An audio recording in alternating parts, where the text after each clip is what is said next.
शहर के सबसे बड़े अस्पताल के मुख्य द्वार पर शायरन बजाती हुई एक एम्बुलेंस बहुत तेजी से आकर रुकी। एम्बुलेंस के अंदर एक व्यक्ति खून से लथपथ था। उसे तुरंत एम्बुलेंस से निकालकर हॉस्पिटल के अंदर लाया गया। एम्बुलेंस के हॉस्पिटल पहुंचने के कुछ मिनट बाद ही एक सफेद रंग की बड़ी सी कार भी हॉस्पिटल के बाहर आकर रुकी। इसमें से एक 60 साल का बूढ़ा आदमी और उसके साथ एक 25 साल की लड़की उतरी और घबराते हुए हॉस्पिटल के अंदर भागते हुए आए और कुछ देर पहले आए जख्मी व्यक्ति के बारे में पूछने लगे तो डॉक्टर ने उनको बताया कि उनकी हालत बहुत खराब है और डॉक्टर शैफाली उनको देख रही है। यह सुनकर वो व्यक्ति अब और भी ज्यादा परेशान हो गया और उसने भगवान से प्रार्थना की, हे भगवान, मेरे बच्चे को ठीक कर देना। और बेचैनी के साथ बाप और बेटी दोनों ऑपरेशन थिएटर के बाहर इधर से उधर चक्कर लगाने लगे। कुछ देर बाद ऑपरेशन थिएटर से एक नर्स बाहर निकली। बौखलाहट के कारण बाप बेटी ने नर्स से बहुत सारे सवाल एक साथ कर दिए। कैसा है मेरा बेटा? उसे कुछ होगा तो नहीं? ठीक तो हो जाएगा ना सिस्टर? आप बस भगवान से प्रार्थना कीजिए। ये कहकर नर्स आगे बढ़ गई। ये सुनकर वो रोने लगा। पापा, आप हौसला रखिए, कुछ नहीं होगा भाई को, वो बिल्कुल ठीक हो जाएंगे। बेटी ने अपने बूढ़े पिता को तसल्ली देने की कोशिश की, लेकिन अंदर से वो भी बहुत डरी हुई और परेशान थी। अंदर जिंदगी और मौत से लड़ता नौजवान इस बूढ़े पिता का एकलौता बेटा था, जो बचपन से ही बहुत जिद्दी था। मम्मी पापा के प्यार ने उसको बहुत बिगाड़ दिया था और इस उम्र में आकर इसने अपनी माता पिता के साथ भी बुरा व्यवहार करना शुरू कर दिया था। अच्छे बुरे का अंतर बताने पर भी इसे अपने मम्मी पापा पर बहुत गुस्सा आता था और इनकी हर सलाह का उत्तर गुस्से से देकर वहां से निकल जाना इसकी आदत थी।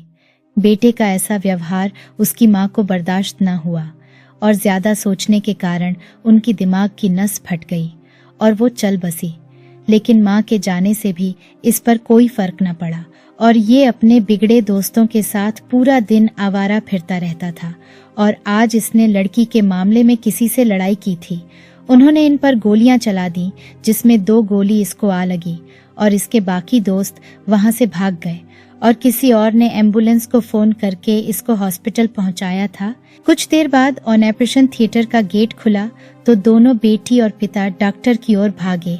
लेकिन जैसे ही इस बूढ़े व्यक्ति ने डॉक्टर शैफाली को देखा तो उसकी आंखें फटी की फटी रह गईं और उसमें इतनी भी हिम्मत न रही कि डॉक्टर शैफाली से अपने बेटे की हालत ही पूछ सके। जब डॉक्टर की नजर उस आदमी पर पड़ी तो डॉक्टर के चेहरे पर घृणा और नफरत के भाव थे। इसकी बेटी भी जल्दी से उठी और अपने पिता का हाथ पकड़कर डॉक्टर की ओर गई। डॉक्टर ने एक नजर इस लड़की को देखा और एक बार फिर उस बूढ़े व्यक्ति को गुस्से से देखते हुए अपने कैबिन की ओर चली गई। इतनी देर में वहां पुलिस आ गई और बूढ़े व्यक्ति को बोलने लगी कि आपके बेटे ने पहले उन लोगों पर गोलियां चलाई थीं, जिसके बचाव में उन्होंने भी गोलियां चलाई। अगर आपका बेटा बच जाता है तो इसके खिलाफ कार्रवाई की जाएगी। शैफाली की तरफ से वो पहले ही परेशान था। ये सुनकर वो और भी ज्यादा परेशान हो गया। ये उन दिनों की बात है जब ये बूढ़ा व्यक्ति एक प्रोफेसर था। तो शैफाली डॉक्टरी करने के लिए किसी यूनिवर्सिटी में एडमिशन लेना चाहती थी, लेकिन वहां या तो बहुत सारे पैसे भरने पड़ रहे थे या किसी बड़े आदमी की सिफारिश लगाने पर एडमिशन हो रहा था। शैफाली गरीब थी, पैसे कहाँ से लाती? और इसके चलते वो बहुत परेशान थी कि उसकी एक फ्रेंड ने उसे प्रोफेसर शत्रुघ्न के बारे में बताया। शैफाली अगले ही दिन प्रोफेसर के ऑफिस चली गई। जैसे ही प्रोफेसर की नजर शैफाली पर पड़ी तो वो पल के झपकना ही भूल गया और लगातार शैफाली को ही घूरता रहा। प्रोफेसर का नाम तो बड़े फिल्म स्टार वाला था, लेकिन व्यवहार से वो एक बहुत बड़ा विलेन था।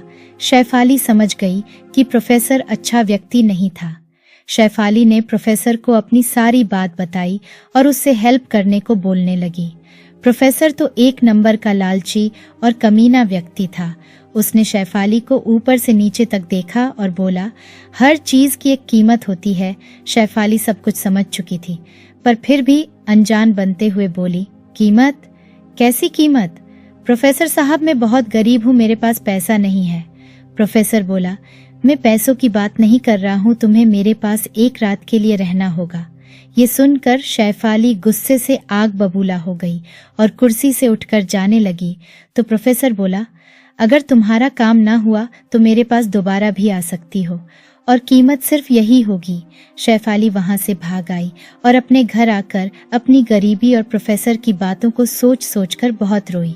शैफाली ने बहुत कोशिश की, बहुत लोगों से मिली, लेकिन हार थककर उसे प्रोफेसर के पास ही जाना पड़ा और जिंदगी भर के लिए वो जहर पीना पड़ा। उसके बाद वो डॉक्टर बन गई। शैफाली ने बहुत मेहनत की और ये उसकी मेहनत का ही फल था कि आज वो बूढ़ा प्रोफेसर उससे नजरें नहीं मिला पा रहा था। शैफाली अपने केबिन में बैठी थी कि उसके स्टाफ का एक लड़का उसके केबिन में आया जिसे शैफाली अपना भाई मानती थी और शैफाली से बोला कि एक बूढ़ा व्यक्ति और एक लड़की आपसे मिलना चाहते हैं जो कि उस लड़के के रिश्तेदार है जिसका ऑपरेशन अभी आप करके आई हो। शैफाली ने अपने गुस्से को शांत किया और बोली, सिर्फ उस बूढ़े व्यक्ति को अंदर भेज दो। प्रोफेसर अंदर आया लेकिन अभी भी उसकी नजरें झुकी हुई थीं और शैफाली बोली, आइए प्रोफेसर साहब, बैठिए, कैसे हैं आप? अभी भी सौदा करते हैं या छोड़ दिया है? प्रोफेसर कुछ न बोला और चुपचाप बैठा सुनता रहा और थोड़ी देर बाद बोला, मुझे माफ कर दो, मैंने बहुत बड़ी गलती की है। प्लीज भगवान की खातिर मुझे माफ कर दो और मेरे बेटे को बचा लो।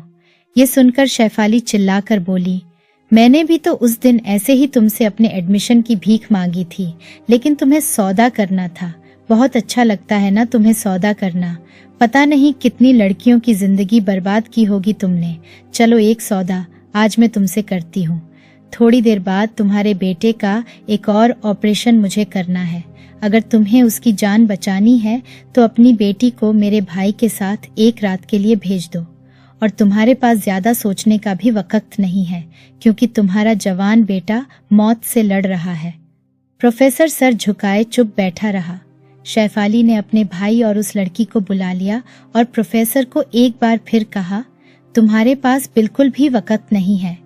प्रोफेसर ने अपनी लड़की की तरफ देखा और उस लड़के के साथ जाने को बोल दिया और शैफाली का मुंह बोला, भाई, उसको लेकर चला गया और शैफाली प्रोफेसर के बेटे का ऑपरेशन करने चली गई। अब प्रोफेसर सारी रात रोता रहा, अपना सर दीवार पर पटकता रहा और अपने पापों का प्रायश्चित करता रहा। एक तरफ जवान लड़की की इज्जत और दूसरी तरफ उसका जवान बेटा, ये सोच सोचकर उसका सर फटा जा रहा था। 3-4 घंटे बाद डॉक्टर शैफाली ऑपरेशन थिएटर से बाहर निकली और प्रोफेसर से कहा, बधाई हो, आपका बेटा अब खतरे से बाहर है। प्रोफेसर को ये सुनकर ज्यादा खुशी ना हुई और अभी भी वो परेशान था। कुछ देर बाद सुबह हुई, उसकी बेटी भी आ गई। आते ही उसने अपनी बेटी को गले लगाया और उसे पूछा कि वो सारी रात कहाँ थी। बेटी ने बताया कि उसे डॉक्टर के भाई ने उसके घर छोड़ दिया था और सुबह आते वक्त अपने साथ ले आया था। इतने में डॉक्टर शैफाली भी पीछे से आ गई और बोली, प्रोफेसर साहब, आपकी बेटी बिल्कुल सही सलामत है। ये सिर्फ आपको एहसास दिलाने के लिए मैंने किया था कि जब आप दूसरों की बहन बेटियों की इज्जत का सौदा करते हैं तो उनके ऊपर कैसे मुसीबत के पहाड़ टूटते हैं। प्रोफेसर ने एक बार फिर शैफाली से माफी मांगी और अब उसकी बेटी को भी उसकी सारी बातें पता चल चुकी थी। प्रोफेसर अब अपनी खुद की बेटी से भी नजरें मिलाने लायक नहीं रहा था और यही उसके कर्मों की सजा थी। दोस्तों, जिंदगी में कभी किसी को मत सताना, क्योंकि कुछ वापस आए या ना आए, लेकिन आपके कर्म हमेशा आपके आगे आते हैं।